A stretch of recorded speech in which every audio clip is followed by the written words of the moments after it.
Hello and welcome to PPBN TV. My name is Mark Rosetto. I've got Rebecca Taylor, Brisbane, a headshot branding photographer extraordinaire. How you going, Beck? Hey, Mark. So happy to be here. Thanks for inviting me. So good, so good. Now, you are a branding photographer. So today we're going to talk about branding photography and why it's so important. And not only are you a Brisbane branding photographer, you have a team in Brisbane, Sydney, and Melbourne. And you've done all this transitional change from family portraits when you started to now personal brandings exclusively, photographing CEOs and culture. What do you call it? Company Company culture. cultures. Yeah. So tell me a little bit about yourself. How'd you get here? How'd I get here? Yeah, it's funny actually because I had come from so many creative backgrounds in graphic design and theatre and writing, directing, acting. Like I've literally done it all in the Yeah, creative realm. Always had photography running throughout all of it. But I yeah, always thought it was going to be just my hobby. And then I ended up getting a job at a photographic studio in Melbourne. It was just starting up. And actually, they yeah. put me on as not the photographer, but I was like running studio manager. So I was like running the place. Nice. And I was like, oh, okay. But what was great about that was I got to learn how to start a business in photography. And I got Yeah, to see clients going in and out and spending thousands and thousands of dollars. And I thought, yeah. oh, photography is something I can actually make money from. And it was a real awakening. And I also saw these women coming in one way and transformed after the experience and coming out Yeah. another way. Oh, And who that was was? my light bulb moment. I Yeah, was like, that's I'm going awesome. to be a photographer. That was it. That was a good 10, 15 years ago now. Who was that with in Melbourne? Viva. Oh, Viva. Good old Viva Yeah. So they portraits. just started. Can't believe Yeah. they still do CPR. That's a whole nother conversation. Let's not go there. Do you know one thing though? Do you know, and I think we're very similar in this space, is that I think listeners and watchers need to catch, like, you worked for someone else, you saw the transformation, you saw the business model, you saw the workflow, you saw everything from start to finish. Same with me. I worked for a company in the UK, and I saw the system, the workflow, the photography, that you can make money out of the process.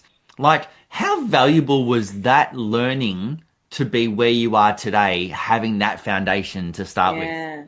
Yeah, so important because it gave me the confidence, Yeah, I think too. I think the confidence to see it actually in action and think, oh, for one, this is a business that can be profitable. So there was yep, that.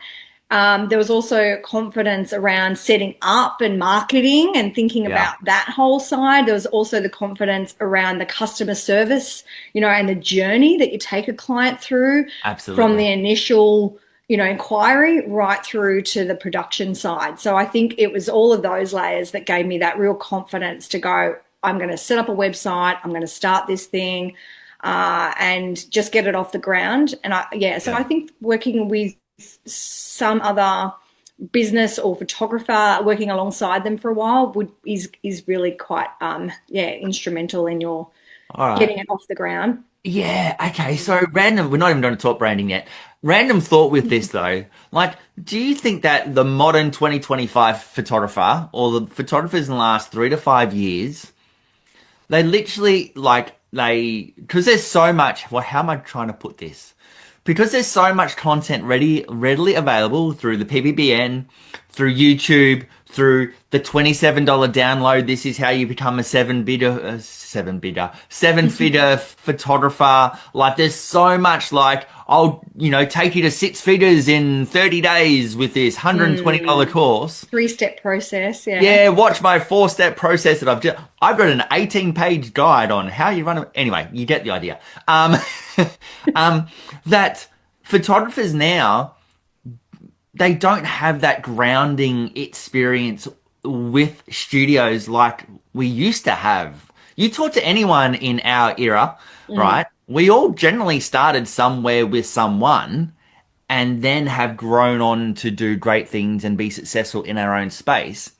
Do you find that newer photographers starting, they don't have that foundational groundwork of, like, I've worked for a studio, I know how the process works. They just dive into going, I'm going to start my own photography I business, and they Okay, yeah. have to I work it can out from scratch. Yeah, I can answer to that. I feel like there's two parts. So one is definitely the grounding work that happened in the studio for me, and I do see photographers becoming second shooters, for Yep. weddings still. So that's still happening. So that's good.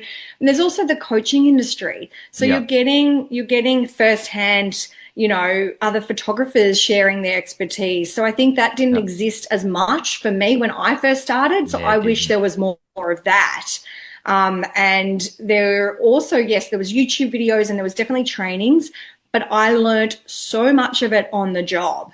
And as Yep. much as, and I do feel like mentoring is so key as well, but I also feel like, you've just got to get in there and actually do the stuff, like do the Yep. work, do the photography, because you will actually just learn so much by doing. Yep. Um, and and you'll just you'll master it in your own style too. So I think sometimes, yeah, with those three-step processes, you quickly learn that actually there is no fast track way, Yep. really. It is just about you trusting yourself and developing your distinct style and all the other sort of layers of branding, which is why I'm so passionate about that, Yep. which will help you steer you to attract the right clients. Yeah, nice Um, one. Nice one. So why branding? Why have you stepped into the world of branding? Why are you so passionate about it? So yeah, so before I had started working in photography, I had worked at a branding studio. So it was actually Oh, so cool. graphic design was the outcome. So it was branding collateral for really major organisations, and this was in Melbourne, and it was called Arco. And Yep. I was a client service manager, kind of coordinator. So I was talking to the clients and then feeding back briefs to the graphic designers, and then Yeah, coming cool. up with designs for that. So I got to see this, how they took an organization, such as it could even be Kleenex, like it could be something so basic, but they were like, what's the personality of this brand? What's the, Yeah. like almost the human characteristics? And I found that fascinating. And so I was always loving this world of branding. And I went back to do a master's in communication design. Oh, wow. And That's awesome. yeah, and I just was like, okay, I'm gonna pursue more graphic arts kind of thing, Yeah. but so I found I majored in branding, and when I came out, I started working more in branding, and Yep. then and then I got that job at the photo studio,